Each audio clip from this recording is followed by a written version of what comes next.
It was their camera, and they get the notifications when people are on the trail, so they can break into their cars. When did a feeling of "we need to get out of here" immediately save you?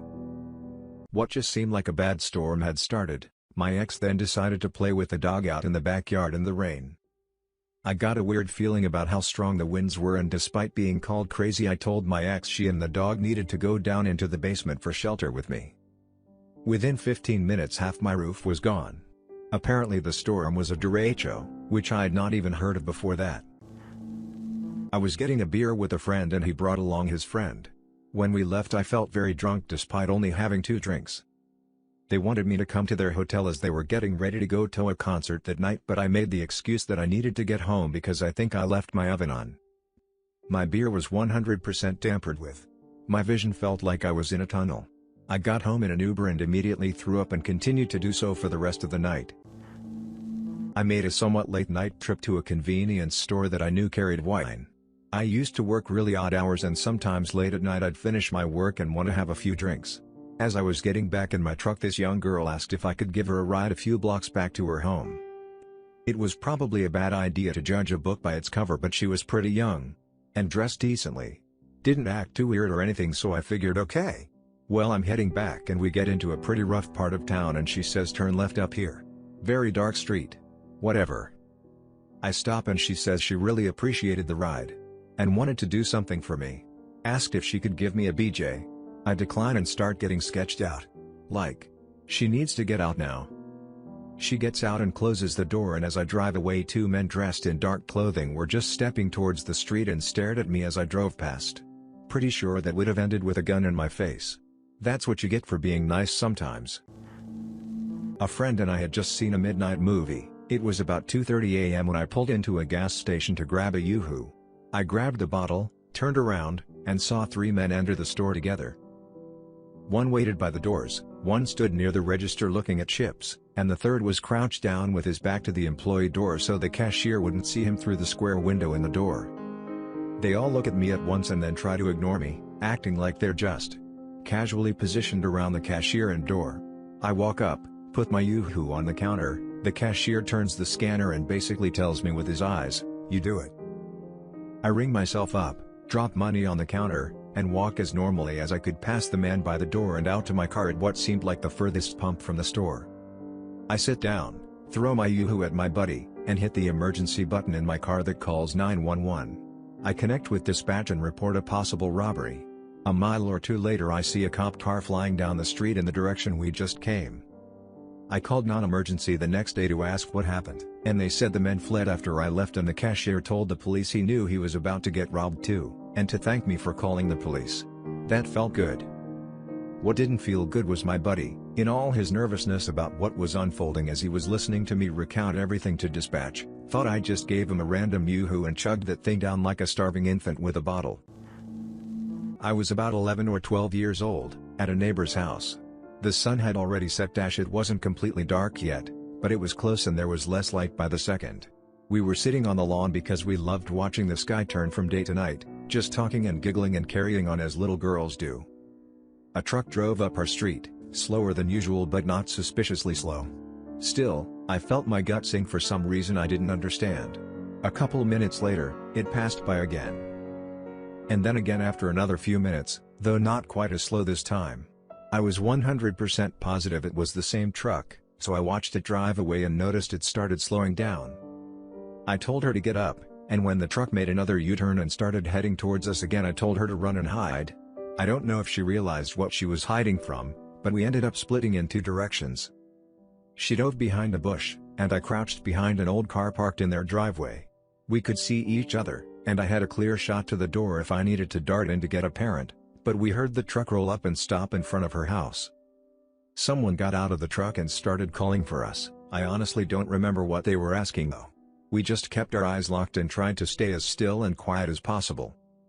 We probably should have screamed, but I think we were both too scared. The person eventually got in their car and took off. We stayed hidden for what felt like forever, eyes locked, until we finally felt safe enough to run inside. I don't know what would have happened if I didn't notice something and we booked it, or if that person was actually dangerous or not, but I'm glad that I'll never find out. Not my feeling, but whatever. It was at the Goose Fair in Nottingham in the early 2000s. I was there taking pictures for my art course, and my BF at the time fancied himself as a bit of a hardman. Liked to make out he was trained or whatever. Anyway, after about 20 minutes he made me leave. Said that poop was about to go down. Huge eye roll. Whatever dude, okay, we'll leave. I see in the news the next day that a 14-year-old girl was shot dead there, not long after we left. I mean, it's all speculation since we didn't actually end up getting kidnapped. But when I was 19 and traveling solo in Europe, I met this Australian girl in Spain who was also around 18, and we went to Italy together. We are both short, petite girls and were very clearly in need of a place to stay. We missed our first ferry out of Barcelona, so we had to take the next one. When we arrived in Italy, our train was hours late and we didn't get into Rome until around 1 to 2 a.m. We navigated the sketchy streets by the Termini train station and finally found our hostel. The check-in lobby was in a small dingy room that appeared to be a closet. The man working reception looked us up and down and told us there was no room for us there anymore, since we were late, but suggested we stay in their sister hostel. Desperate, we agreed. He took us downstairs back to the alleyway where we were greeted by a large man in dirty clothing. They spoke to each other in a language other than English/Italian and led us outside. We walked down a couple alleyways until we got to an unmarked door on the side of a building. One of the men made a phone call, again speaking in a different language. We found it odd since everyone could speak English, but they chose to speak in a language we didn't understand. A man cracked the door open just enough to poke his head outside, and upon seeing the other men fully open the door and let us in. We walked down the stairs into the sunken room, which was lit by black lights. At this point it was me, my friend, and 3 large men. The reception was a dirty room containing a couch with some dirty sheets laid over it. They told us the rooms were in the basement and to follow them. We walked down a set of stairs, one man in front followed by my friend, followed by another man behind her, followed by myself and the last man behind me. We went down one flight of stairs to find that there was yet another flight of stairs going down to a closed door. At this point I lost it and my friend, and I pushed past the men and scrambled back upstairs. The men kept shouting at us that the rooms were downstairs, but the scenario seemed way too wild. We eventually found an Australian couple on the street who brought us to their expensive hotel where we booked a room. The next day we searched the internet for the sister hostel they brought us to. Can't remember the name they gave us. We found the hostel online, but it was very clear that this wasn't where they brought us.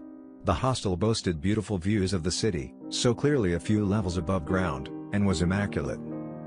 We were definitely in some weird blacklit, dirty basement. We thought for sure that we were going to get kidnapped and sold into the human trade that night. Not me, but my mother. She was on a business trip taking a taxi from the airport, and she noticed the driver wasn't taking the route usually taken, as she had done this multiple times before. She asked him first out of curiosity. Perhaps there was a road closure or something. The guy simply mumbled something and mostly ignored her. Then it more apparent they weren't headed toward the hotel and instead away from the center of the city. She got more and aggressive, eventually demanding he stop as he kept ignoring and mumbling something. Finally she got loud enough and threatening enough that he did pull over and she got out. She had a cell phone, but smartphones weren't a thing yet. She was able to call a taxi service and get someone else to pick her up, and sure enough they were headed nowhere near her hotel. Now maybe this guy was hoping he could take an ignorant tourist on a joyride and rack up some high fare, but it sure has the feeling of something far more malicious in the making. I was at a house party in high school and things were getting very rowdy. Tons of people just trashing the place, and I just had a bad feeling. Told my friends we should leave, but none of them would listen. I remember going out to my car, and as soon as I got in the cops pulled up. I ducked down and waited for them to get up to the front door and just drove off without them even noticing. Several of my friends spent the night in jail or hiding in the woods that night. I slept in my comfortable bed. We were hiking and geocaching up in northern Michigan, where it's pretty rednecky in spots. We were at a designated trail with a small parking lot off on some weird side road, but we decided to check it out anyway. About 5 minutes into the trail we noticed a game camera, but there was no ID on it. Game cameras on public land need to have ID info, and we thought that was really strange. We kept walking a bit, but I just didn't feel right about the camera or walking on this trail, so we turned around and went back to the truck instead of walking the last mile of the trail. When we got back to the truck, this beater pulls up with a couple in it. The guy was just a regular redneck, but the girl in his passenger seat 100% had the nods and was struggling to keep her head up. He looked surprised when we walked out of the trail and they sat in the lot for a second and then left. Pretty sure they weren't looking to go for a hike. My guess is that was their camera and they get the notifications when people are on a trail so they can break into their cars. It happened to us on a family trip in Kentucky years ago, so maybe I'm just a little suspicious, but we decided no more backwoods hidden nature trails for us. A couple years ago, I was walking home from the bar at 1 a.m. I'm a young woman in her 20s, so this was instantly stupid, but I wanted to save money avoiding an Uber, and was also drunk so I wasn't thinking straight. I'm walking down a main but dark street, and then a pickup truck driving by slows down next to me. Two men look at me and the passenger asks, "Hey, do you need a ride somewhere?" I lie and say no thanks because I'm expecting one in a moment. They said alright and drove off. I watched them drive down the street and then, a ways down, I saw their brake lights light up. There was no stop sign or stoplight, so I just assumed the worst and thought, I've got to get out of here. I ran into a tiny parking lot to my right and hid behind an outdoor vending machine. Moments later, the two men pulled into the lot and circled it, clearly looking for me. When they couldn't find me, they drove away. I waited a few moments until I decided to call an Uber. When I was 17, I used to go jogging early in the mornings. My then BF lived about 7 blocks down the road, so I jogged to his house, then we'd loop around a park together before heading back to our respective homes. I started noticing a guy sitting in his car in the park, watching us run. After a week of this, I'd see the same guy along my jogging route, close to my house, in addition to him being at the park. He'd sit in his car and watch me run, drive to the park, then watch me some more. My BF thought I was being paranoid about it all. One morning, it was really foggy out. I started to cross the street and as I was almost across, someone turned their headlights on bright and it blinded me. Instead of going forward, I stopped and walked backwards, towards my house. As my eyes adjusted, I could see that the man who'd been watching me was standing next to his car, with the trunk popped open. I noped out of there and went home. I never jogged there again. I reported it to the police. My BF stepdad insisted, but they didn't seem to care. 2 years later, a 16-year-old girl was kidnapped, stuffed into a trunk, then driven out to the countryside. She was beaten, violated, and left there naked. By the description of the man in the car, I knew it was done by the same guy who watched me jog. They never caught him. Up in the woods, about 2 a.m., having a very large bonfire in midwinter. There were probably 7 or 8 feet of snow where it wasn't packed and my friend and I were the only two sober. After about 45 minutes we both looked at each other at the same time and went, "Something is wrong." Neither of us could quite explain it because we hadn't seen anything, but we knew there were animals in the woods. Grizzlies, wolves, and bobcats are all known to be there but generally leave larger groups and fires alone. We managed to convince the roughly 15 drunk guys to head back to the trucks a mile away, as a group, knowing at least the sober friend had a gun on her and could use it. We got everyone into vehicles and everyone shipped back to town eventually. When the guys who didn't believe us went back out in the morning to check that everything was cleaned up, and found the tracks of a pack of wolves that had been circling the clearing. This was back in 2019. I was in college and there was a really nice guy in one of my classes. A week or two in we had to work together on a small project and I was pretty excited about the opportunity to get to know him. After speaking to him, though, I got a really bad vibe from him, but nothing specific that I could put my finger on. I lost all attraction to him and knew that I should keep my distance. He approached me a couple of times after the project, but I made sure to be pretty cool/distant, though still polite. A month or two later, same semester, our professor, Mr. Baldwin, announced that the guy had been arrested for murdering a girl he had been dating another student in our college, and apparently it was an extremely brutal murder. He gave us the number of the detective investigating the case in case we had any info to share. Decided to have a look at a culvert, covered stream, that I hadn't been down before. We weren't expecting it to be much, so no safety call-out, weather check, or even bothered to let anyone know where the entrance is. Get about 750 meters in, and my buddy notices a load of water pouring in up ahead. We look at each other and go, "We need to get out now." In under 5 minutes, the water went from ankle deep and manageable to knee deep and almost pushing us over. We reached a section with some steps, a ladder, and a handrail, for inspection, and managed to push the lid off with the water getting deeper every minute. If that ladder had been 10 meters further, we might not have made it. If we'd have slipped? Dead. When we got out, it was raining gently. We were soaking wet, and just looked at each other with that OF look. A bit more above ground exploring, and we worked out that the culvert went under a local canal. If we'd have slipped, we'd have ended up in a sump under a canal, and likely never made it out. Nobody knew where we were, what was happening, or how to find us.